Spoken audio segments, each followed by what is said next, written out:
Fostering connection through vulnerability, the People Pleaser podcast validates struggles, celebrates growth, and inspires positive change. Together, let's embrace authenticity, challenge patterns, and evolve with compassion. Hello, everyone, and welcome back to the People Pleaser podcast in 2025. There was a minute there that I wondered, will I come back to this?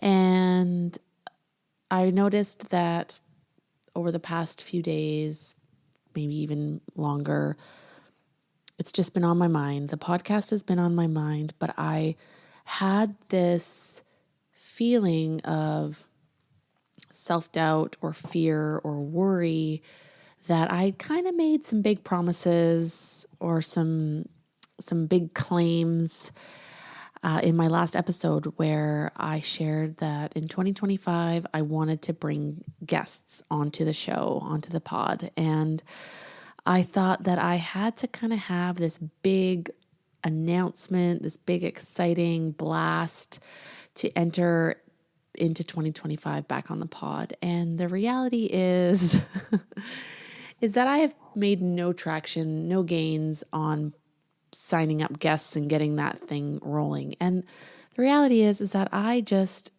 can't find the energy. I used to have so much creative energy, so much networking energy. I wanted to be on Instagram, on my phone, in Canva, like creating content.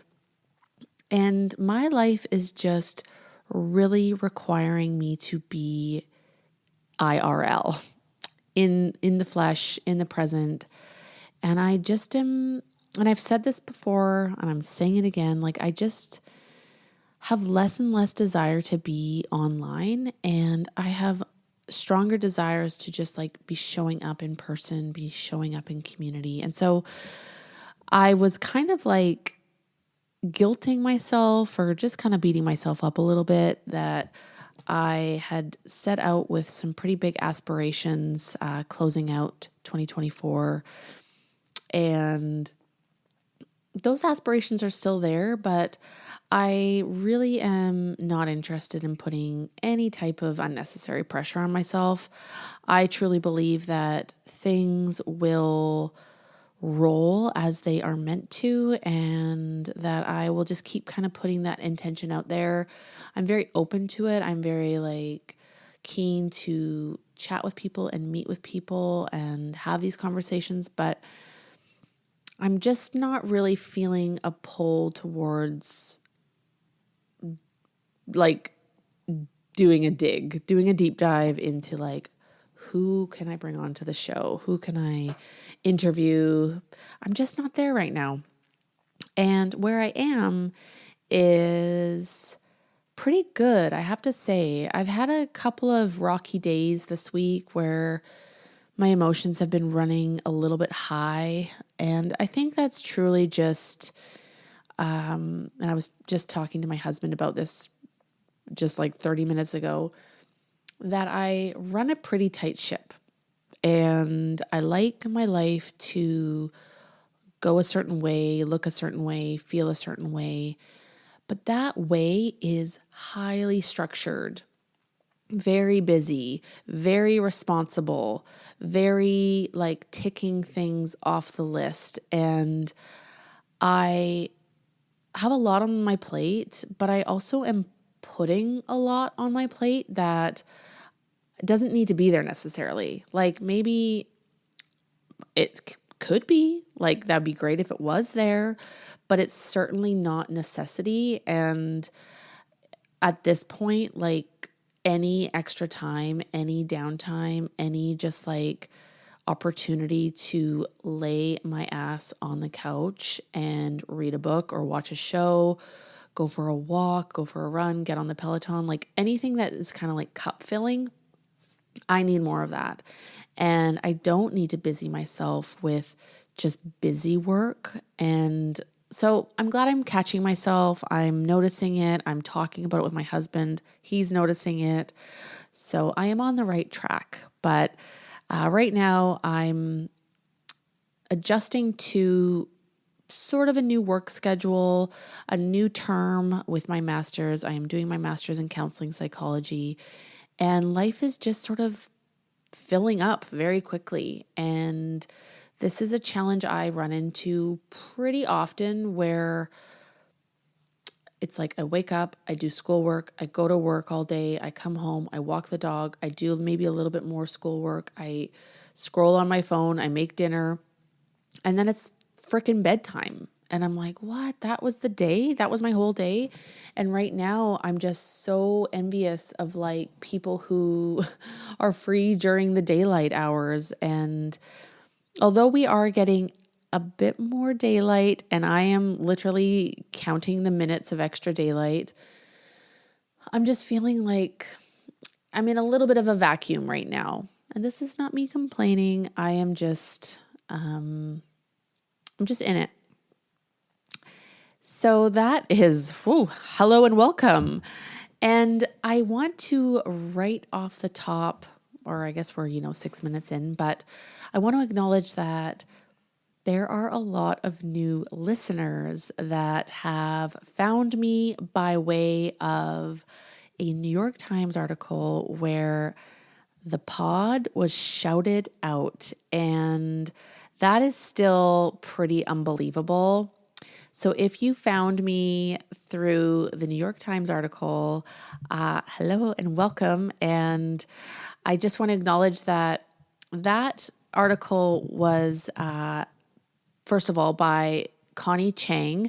I'm going to try to say her second last name, Chinchillo. So Connie Chang Chinchillo, who writes for the New York Times. And she put together a great article on people pleasing and money. And I was just one of the people interviewed for the article. And she was referencing a couple of conversations that we had over the phone, but also my episode on people pleasing and money. And I actually want to do another episode because I am in a new chapter, a new phase of my finances, and I'm struggling a little bit. I'm in a new financial landscape. So that's not what we're going to chat about today, but I just wanted to, say hello and thank you to those of you who subscribed when I was on a hiatus. And that's hilarious because I was like just not even around. So sorry to leave you hanging for a little bit, but prior to now, I was dropping weekly episodes every Tuesday morning, and I am going to be adjusting that schedule. I am still aiming for weekly episodes, but my days off are now Wednesday and Thursday. So I'm going to play around with when I actually want to post the episode. Right now it's Tuesday night, so it didn't happen this morning.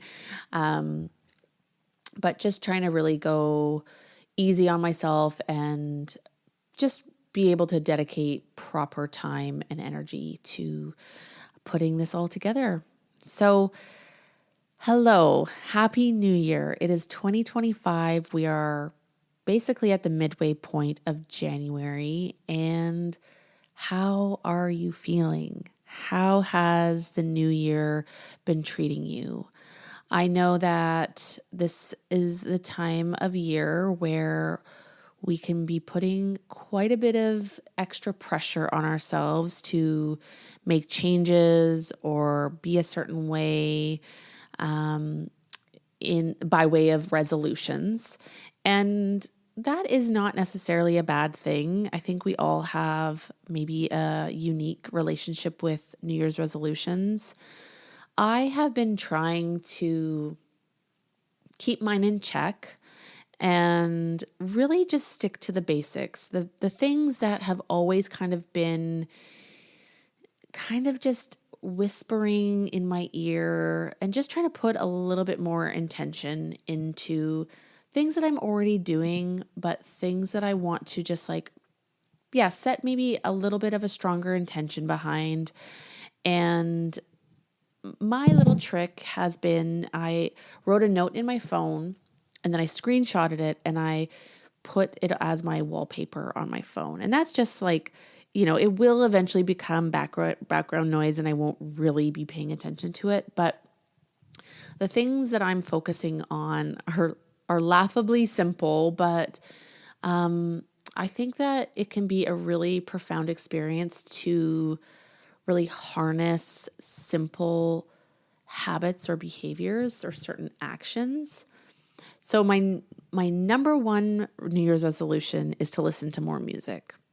And that might sound maybe a little bit strange. It feels strange to say because I don't consider myself someone who doesn't listen to music, but I've noticed that life is feeling pretty serious these days, and I have sort of exacerbated that by pretty much only listening to the news. I subscribe to the New York Times, and so I listen to The Daily, which is their daily news podcast. And I was finding that was almost the only thing I was listening to other than classical music when I'm studying. And I'm not somebody that can really multitask with reading and listening to music. So when I'm doing school, I can't really listen to music. But I was finding that even in the car or even when I was getting ready or even on my walks, I was listening to information. Sometimes I was listening to serious podcasts and the news. And it was just when am I giving myself a break? When am I loosening up and relaxing my shoulders and dancing? And so my New Year's resolution has been the main one has been to listen to more music. And that's actually been really fun. And just last weekend, the one we just had, I went and saw the new Bob Dylan movie with Timothée Chalamet. Why am I forgetting the name of it? I'm literally Googling A Complete Unknown. I don't actually understand where that title comes from, so it doesn't click in my brain. But we went and saw A Complete Unknown, and I kid you not, I sobbed through the entire film. And this wasn't a sad story. It was not meant to be a tearjerker, but I was so taken by the music. And I think there was two things going on. One is that I realized that so much of my childhood soundtrack, my mom always was listening to music, was Bob Dylan. And these aren't even memories that I have. They weren't memories until I heard the songs. And I was immediately brought back to my mom just having music on in the house and that just being the background sound to a certain time in my life. The other thing that just brought me to my knees was Bob Dylan, or in this case, Timothée Chalamet, playing the harmonica. And for those of you that don't know, I lost my dad last December. So we just passed the 1 year mark of my dad passing, and my dad played the harmonica. I'm gonna cry. Okay. He played the harmonica, and that sound, the sound of a harmonica, just instantly brings me to my dad. And what a gift that is to just have a sound that can just bring me right to my dad. So I just sobbed. I sobbed and sobbed. I couldn't control myself. Even when I got home, I was getting ready for bed. I was still crying.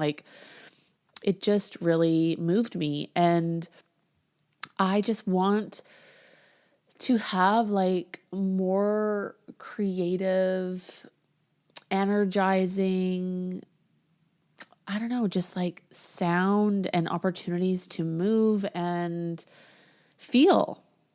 Music really elicits so many feelings, and I find that music allows me to feel these feelings in a way that feels productive and helpful and healthy.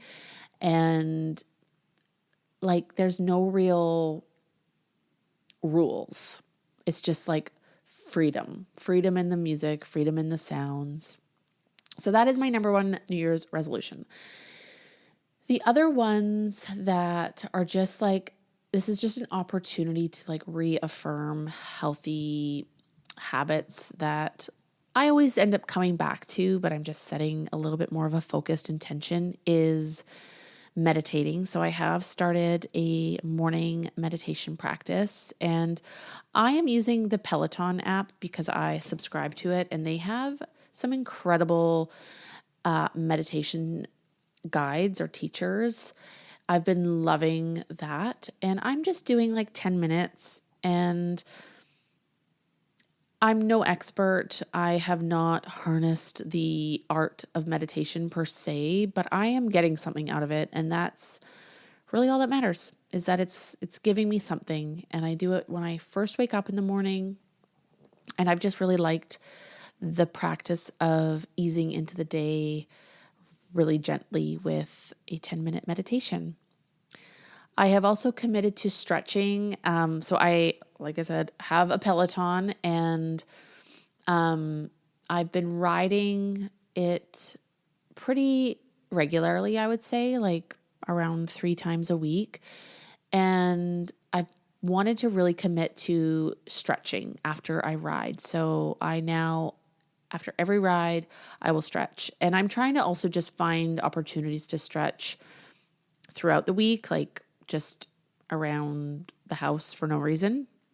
I'm getting to the age where like mobility is a real thing that I am thinking about and caring about for myself. So stretching is really crucial to just keeping things limber and moving. And the last one is flossing. So, wow, how exciting, how revolutionary. But I really just need to floss more. Right now, being that I just moved to the States, I don't have a dentist yet. And I don't know what it is, but like in Canada, there was dentists all over the place that would take your money. Here, there are crazy long wait lists. So I am yet to actually get on a wait list. The whole health insurance world is new to me, so I'm just taking things in stride. But flossing is just like the one like thing that I can do to just pretend that I am a dentist and take care of my own teeth. So those are my New Year's resolutions. They are all sort of focused around, health and well-being, but just really not rigid, really just like wanting to do more of that. And I just like literally want to do more of it. None of these felt like out of left field, like, okay, here we go, gonna have to really try to do this. These are all things that I'm doing. And like I said, I'm just sort of putting a little bit more intention behind it and knowing like why am I wanting to do these things? So yeah, that's that. The holiday season, as people pleasers, how did we do, folks? How were the holidays? The holidays can be a real challenge, just in general, right? Like there's a lot going on. There's a lot of potential triggers that can arise, lots of different interpersonal dynamics, lots of family stuff, lots of money stuff, lots of time stuff, and like commitment stuff. I would say that in general, my holiday season was pretty mellow. I'm happy to report that, I'll just walk you through it. So before Christmas, I went home to Victoria because my grandparents were doing our little annual extended family dinner on the 22nd. So I had the opportunity to go home. Brian, my husband, stayed here in Port Townsend. And that was nice. I didn't overload myself with commitments. It was mostly just focused on family time. And with that, there's one funny story I will share, and there's one, it's not funny, but I noticed that, and this is actually something that my stepdad has observed in kind of, he once was like a newcomer to our family, and over the years has progressively become like I think he still pretends that he's a newcomer sometimes, even though my mom and stepdad have been married since 1995. So what is that? Almost 30 years. He observes that like in my family, a lot of the events that we host, there's like so much emphasis on the planning and the preparation, and it's like the menu planning, the texting, the emailing, the gift planning and prep, and the who's picking up who and who's going to be there, and there's just like a lot of busyness before the event. And then the event itself is like, it's just the event itself. It's just people getting together. And then there's like another busyness to like wrap up the event. And what I've sort of noticed in myself, and it was becoming pretty apparent this year, is that it's really hard for me to stay present in these big group settings where there's just a lot going on. There's a lot of people, there's a lot of layers, there's a lot of dynamics. I try to be in a bit of a service role. So especially like my grandparents are getting older. My grandfather's been pretty sick, honestly, and just wanting to take the burden off of them, and also assuming the role of like making sure everybody's comfortable, making sure everybody's like feeling engaged and welcome, and making sure everybody is eating before me, and just like taking on a lot of like unnecessary responsibility that no one is asking me to assume. And it takes me out of the experience completely. And then next thing you know, we're cleaning up and going home. And it's kind of like, but I barely even like sat down and was present and just like listened and was a part of the stories and the jokes. And so that's an area that I'm really hoping that having an awareness around helps change some of those patterns that I've developed.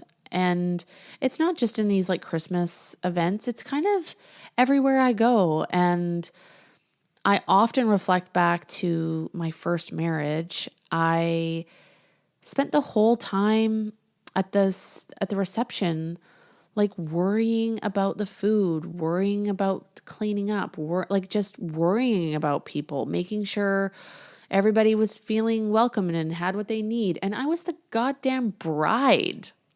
And I literally had to be like hauled away at the end of the night because like literally the bottom of my dress was disgustingly dirty because I insisted on making sure all the dishes like got to the kitchen, and I was like schlepping around in the kitchen with a full ass wedding gown on, making sure that all the rented dishes got back into the right boxes and containers on my freaking wedding night. So what is that? That is anxiety for sure. That is caretaking, like assuming a caretaking role. That is like not being present at all. That is being in the future. That is like kind of neglecting my own needs and not accepting help, not trusting that other people will or want to help. So that has kind of deep roots, especially if I'm considering my stepdad's observation, is that it kind of runs within my family. And it's almost as though we all need to collectively agree to chill the fuck out. And like we are doing way more than we need to. And I think we would enjoy ourselves a lot better. The funny story I want to share about being home and at this family gathering is that we did a gift exchange, and it was the type of gift exchange where you can steal the gifts. So I'm sure you've all either seen or been a part of one of these ruthless gift exchanges. But the premise is essentially you get numbers, and then you get to pick up from a pile of gifts in order of the number. And as soon as someone opens a gift, the next person can either pick a new gift from the pile and open it or steal from the person that already opened it. In my family, we were playing it so freaking safe. There was no stealing going on. Like literally everyone was like, oh, this is nice. I'll keep it. And everything was sort of like a kitchen tool and like casserole, like Pyrex casserole dishes and meat thermometers and like very practical things. And I was really not excited by any of those items. And I also was like walking on to the ferry. And so I was mindful of like not wanting to pick any of the like big bulky boxes. And so I ended up stealing from my cousin, and she opened this like beautiful handmade pottery incense dish. And what was cool about it is that it had barnacles. My other cousin bought it from a local maker in Ucluelet here, on the west coast of Vancouver Island. And it was honestly like the most unique gift out of the bunch. And I stole it. And my cousin that I stole it from was like visibly upset and, was like making comments and like, I mean, in true form, right? Like that's how these things go. Like you are upset when you get stolen from. And I turned to my other cousin and I was like, oh my God, like, should I give it back to her? Like, is she really upset by this? And my cousin was like, hell no, that's like the whole point of the game. She can come buy another one. Like there's, like that's the whole point. But I have thought about that and I now have that beautiful piece of pottery in my house on a shelf. And every time I look at it, I'm kind of like, oh, but like, did I need to steal it? Like, do I even need this thing? Should I give it back? Should I like surprise her with it and gift it to her? And so man, these gift exchange or these gift stealing activities are not for people pleasers, are not for the faint of heart. It has been riding on my mind, and I've got to let that one go. But it was funny, and I think like only one other person stole, and it was just kind of like we all just opened the gifts and kept the ones we chose, and it's just like, you guys, that's not the point. Like let's get ruthless. Let's just start some shit. So I got home from Victoria and I spent Christmas Eve and Christmas Day at home with my husband, Brian, here in Port Townsend. And we went to a movie on Christmas Eve, which was like super nice. And Christmas Day, we went to a potluck and just like, it was so mellow. And I'm so grateful that we just like had those days to just completely decompress and also kind of create like our own traditions, our own, like what we want Christmas to be like as our family, like as our little unit. So that was cool because this is the first Christmas we've spent together, like living together. And, we had earlier in the month gone and like cut down a Christmas tree, and it just felt like the makings of some really wonderful memories. And I'm super grateful for that. And then after Christmas, my family showed up, and my mom, my stepdad, my brother, and my sister-in-law, they all spent the night. Well, my parents spent 2 nights, and my brother and sister-in-law spent 1 night at our house. So we were hosting like a full house, and that was really great. I feel so lucky that my family is like, I moved away, and they've already just shown such a commitment to visiting and wanting to be here and wanting to get to know Washington and Port Townsend. And that just means a lot to me. So I was brimming with gratitude. I was also brimming with anxiety. I was feeling a really big responsibility to ensure that everything was just like perfect for my family. And I took a lot of pride in hosting them and being the host, having them in my space, wanting them to have everything that they needed, all the comforts from home. But the reality is that like our house, we are struggling a little bit with our house right now. And there was certain things that I was like super embarrassed about, and just like I feared that they were uncomfortable in certain ways or judging the way we lived in certain ways. And I mean, I think that here's the truth. The truth is that I think we were all making judgments all the time, right?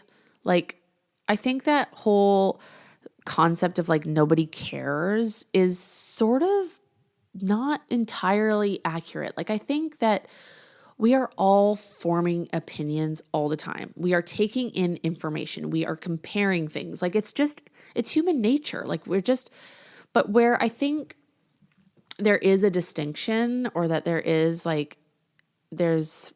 a hope, is that it's not necessarily tied to a maliciousness, like a negative judgment. It's just a judgment. It's just an observation. It's just a noticing. It's taking in information.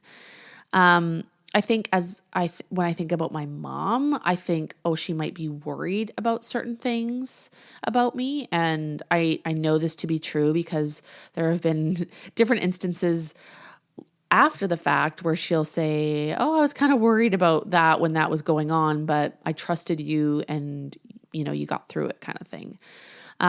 So to just be transparent, like, we rent our house and it needs some serious TLC. Like, this house has been, Brian's lived in this house for close to 9 years, and it has been so good for him. This has been a house of like immense healing and growth, immense stability. It's been affordable. It's provided Brian with so much.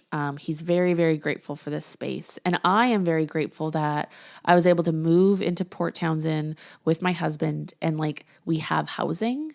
That is a novelty these days, which blows my mind. But there's so much about this house that we really cherish and we really appreciate. But there are also things about this house that drive us crazy. And those things are that it's kind of falling apart in certain areas, and it needs repairs. It needs a new roof. Our tile floor is cracking and we don't know what's going on underneath of it. Like, is it the foundation? We don't know. We had a mold problem, and since my family left, we have had the dehumidifier on every single day, and it has been producing gallons and gallons and gallons of water that is just like coming out of our house somehow. We have a dog. Like, things are not picture perfect. Things are not perfect at all. This is a lived in house. And I'm also just coming to terms with the fact that I've lived alone for so many years. And in that solo living, I lived in a very specific way. And I had a specific standard, and I now live with a husband and a dog. And that comes with just like adapting to different ways of living. And like, I know that Brian has had to adapt to my slightly anal ways of living and my routine and my habits and the certain standards that I have, and vice versa. Like, if I am asking Brian to adapt to the way I live, I can only expect that he could have those same expectations of me adapting to the way he lives. So hosting was a little bit of a head trip for me, especially because I was really worried about the mold. I felt a huge sense of responsibility over, the well-being of my family. And I also just like wanted to make sure, my stepdad had his juice and my parents had half and half for their cream, and that everyone had slippers because the tile floor is cold. And again, like, this kind of brings me back to that same example I was sharing earlier, where there was a lot of busybodying, a lot of worrying, a lot of overthinking that took me out of the present moment. And fortunately, like, I didn't find that I was as sort of checked out with this visit. Like we got to go on some good hikes and we played some games and had lots of really great chats with everybody and, lots of laughter, and it just felt a little bit more balanced. But that doesn't mean that I didn't still have like all kinds of racing thoughts. And the first night they were here, I barely slept because I was just worried. I was just worried that everybody would get enough food in their bellies and have the foods that they want and that make them comfortable. And I think I'm also sort of new to the hosting world, and I think that it's something that I want to get better at and that I want to do more of. So Brian and I are in conversation with our landlord, and he has agreed to really dedicate some time and money to repairing our house, which is, we're really excited about that. We're really happy about that. So that was the holidays, and it kind of felt like they went on for a long time. I wasn't working very much, and so I wasn't making a lot of money. So January has been a little bit of a reality check in terms of our finances and just getting a little bit more structure in place, getting back on track. I am now working, 5 days a week again. I'm back in school. Brian's work, he owns a pressure washing company. Ever since we've had these like sunny days this past week, like his phone has been blowing up. He's been getting a lot of work. So that's really hopeful because he is in his first year of business, and this has been the slow season, which financially has been stressful. It's mostly on him. I know that we are like keeping things afloat for the most part, but it weighs on him. And so we are just sort of hunkering down a little bit, and no big plans in the foreseeable future, just a couple of little fun social things. I just have been getting on top of my health things. Like I signed Brian and I up for health insurance, which was a really scary thing that I thought was going to be really daunting. And I don't know, not to put too much into this, but I really do believe that the energy you put into people is the energy you get out. And I just went into that health insurance meeting with the intention of just working with this woman who, could basically determine my fate. And I just wanted to be on her team. I wanted to work together. I wanted us to both feel like we were winning. And I just wanted it to be like an enjoyable experience. I really just went into it with a sense of this doesn't need to be stressful. This doesn't need to be hard. And it wasn't. It was so pleasant, and I feel so grateful for this woman's help. And she just went up to bat for us. And I don't know, those moments kind of they bring you back to your humanity, and they bring you back to your values. And for me, I know that I value community and I value relationship probably above everything and anything. And I just want to be really aware of the energy I put into people, because it's usually the energy you get back. So that's sort of bringing you up to speed. There's so much more I want to talk about, but I'm just going to keep you waiting another week and break this up a little bit. I'm really excited to share with you a paper I recently wrote, and I thought it might, I don't know how this works, but the paper hasn't actually been graded yet. So I thought maybe I'll wait until I've got my grade, and I don't know, I don't want them to come at me for any weird reasons, which now that I'm saying it out loud sounds kind of ridiculous, but it is also just a complete segue. And essentially the paper is about my values, and I'm in an ethics course for my master's right now. And I'm just like really appreciating these opportunities to reflect on the way I show up in my personal life and eventually in my professional life. I am also already a professional. I got to remember that. So that's to come. And what else? I want to revisit to the finances and share that. And there's just like going to be more stuff. There's going to be fun, cool stuff. And I'm just kind of giddy to be back. It feels good to be back. And as always, I welcome conversation. I welcome feedback. What am I doing with that Instagram of mine, huh? Like, what should I do? Maybe I should start a Substack instead. I don't even really know what a Substack is. I know that I like to write. And I find right now that like the aesthetics of like content creation is sort of, I'm not feeling very inspired aesthetically. And why is that a hindrance? Maybe I need to think about that.